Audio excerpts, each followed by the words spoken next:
PoK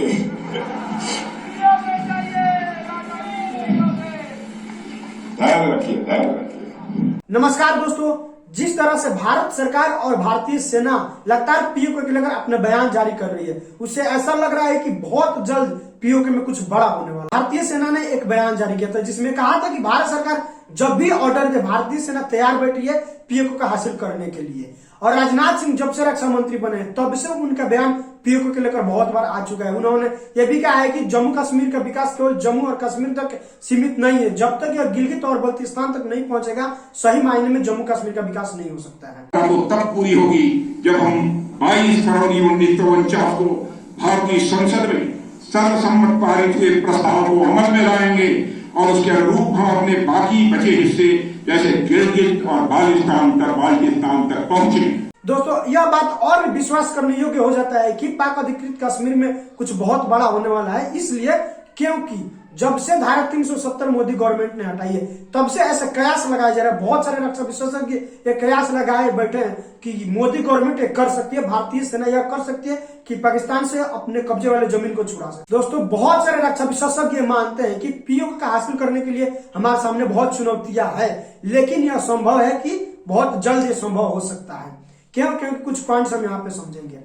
अभी भारत की अर्थव्यवस्था दुनिया की 5th अर्थव्यवस्था है और धीरे धीरे यह अर्थव्यवस्था और आगे बढ़ रही है, लेकिन वहीं पाकिस्तान की अर्थव्यवस्था बहुत नीचे आ रही है। दोस्तों, पाकिस्तान की अर्थव्यवस्था कर्ज में डूबी है। आने वाले समय में पाकिस्तान के ऊपर और कर्ज बढ़ेगा, लेकिन भारत की अर्थव्यवस्था आने वाले समय में और अच्छी स्थिति में होगी। ऐसा इससे कयास लगाया जा रहा है कि भारत सरकार ने जैसे ही पाकिस्तान और नीचे उसकी अर्थव्यवस्था जाएगी और भारत की अर्थव्यवस्था और ऊपर उठेगी, भारत सरकार के लिए यह सही टर्म रहेगा उसी वक्त पीओके हासिल करने का। हमारी सबसे बड़ी चिंता है चीन को लेकर, क्योंकि चाइना ने पीओके में बहुत बड़ी मात्रा में इन्वेस्ट कर रखा है।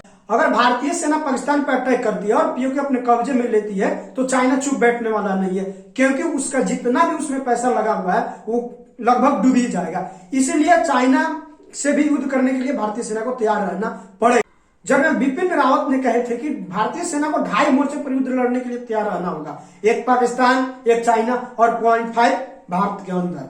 यानी दोस्तों, अगर भारतीय सेना पीओके पे अटैक करती है, पाकिस्तान पर अटैक करती है, तो केवल मुसीबत चाइना ही नहीं है, केवल मुसीबत अन्य देश नहीं है, भारत के अंदर भी कुछ ऐसे लोग हैं जो खुलकर पाकिस्तान को सपोर्ट करेंगे। रक्षा विशेषज्ञ ये भी चुनौती मानते हैं कि इंटरनेशनल चुनौती सबसे बड़ी चुनौती है, लेकिन अभी भारत सरकार की जो फॉरेन पॉलिसी है दुनिया में सबसे अच्छी फॉरेन पॉलिसी यानी स्वतंत्र विदेश नीति मानी जाती है, क्योंकि इसका बड़ाई पाकिस्तान के पूर्व प्रधानमंत्री इमरान खान भी कर चुके हैं कि भारत की फॉरेन पॉलिसी आजाद फॉरेन पॉलिसी है। क्योंकि अभी तक जिस तरह पश्चिमी देश पूरी तरह से रूस के खिलाफ हो गए, उस स्थिति में भी भारत रूस से तेल ले रहा है। अभी विश्व की स्थिति बहुत खराब है। रशिया ने यूक्रेन पर अटैक कर रखा है, चाइना और ताइवान के मुद्दा अभी जो है चरम पे है और पश्चिमी देश इसको लेकर कंफ्यूज है कि चाइना ताइवान को लेकर क्या करेगा, उस समय क्या किया जाएगा। अभी जो रूस ने यूक्रेन का किया उससे कैसे निपटा जाए। बहुत सारे अभी दुनिया में उथल पुथल मचा हुआ है जिससे दुनिया की अर्थव्यवस्था गिरी है, लेकिन भारत सरकार के पास एक मौका है क्योंकि पाकिस्तान की अर्थव्यवस्था नीचे जा रही है, भारत की अर्थव्यवस्था मजबूत हो रही है।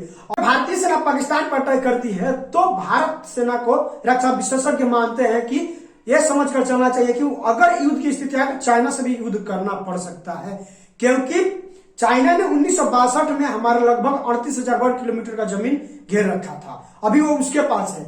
और इतना ही नहीं, पाकिस्तान ने भी लगभग 5,000 वर्ग किलोमीटर जमीन जो पीओके का हिस्सा था वो चाइना को दे रखा। अब इस स्थिति में भारतीय सेना जब पाकिस्तान पर अटैक करेगी तो सोचेगी कि जो 5,000 वर्ग किलोमीटर का जमीन है यानी ऑक्साइड चीन है वो भी मिला है, तो अगर ये संभव नहीं है कि ऑक्साइड चीन उस वक्त मिल पाए, लेकिन चाइना जरूर कुछ ना कुछ खुरपाती करेगा, चाहे वो हथियार सप्लाई करे, प्रत्यक्ष रूप से युद्ध में शामिल हो या न हो, लेकिन वो भारत के खिलाफ जरूर होगा, इंटरनेशनल माहौल बनाएगा। लेकिन दोस्तों, बहुत सारे रक्षा विशेषज्ञ मानते हैं कि चाइना प्रत्यक्ष रूप से युद्ध में शामिल तो नहीं होगा, लेकिन अप्रत्यक्ष रूप से ये भी नहीं चाहेगा कि पीओके भारत के हाथ लग जाए।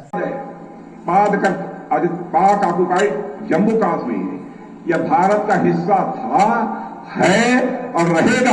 हम इसको मानते रहेंगे बहनों भाइयों से, हम कभी भूलेंगे नहीं, कभी हम उसे भूलेंगे नहीं। ये कैसे हो सकता है?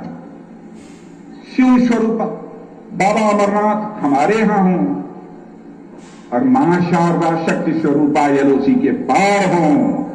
बहनों भाइयों,